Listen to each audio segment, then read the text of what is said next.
जगतसिंहपुर सांस्कृतिक परिषद पक्षर आयोजित हेबाकु थिबा 26तम जगतसिंहपुर पुस्तक मेला निमंते भूमि पूजन कार्यक्रम अनुष्ठित होई जायछि। जगतसिंहपुर जिलापालଙ୍କ कार्यालय सम्मुखस्थ पड़ियारे आज अपराह्न भूमि पूजन कार्यक्रम अनुष्ठित होइथिबा बेले सांस्कृतिक परिषदर संपादक शारदा प्रसाद दास कर्ता भावे भूमि पूजन कार्य संपादन करथिले। प्रकाश थाउकी जगतसिंहपुर सांस्कृतिक परिषद आनुकूल्य 26तम पुस्तक मेला आसंता जनवरी 15 तारिख ठारू 21 तारिख पर्यंत अनुष्ठित हेबो।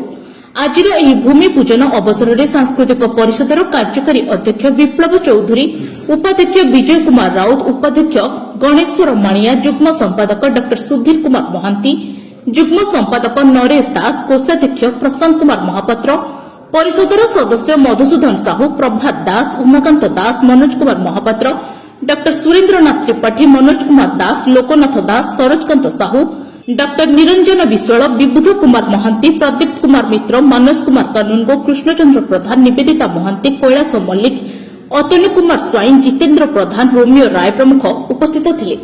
Bureau report PPL Odia.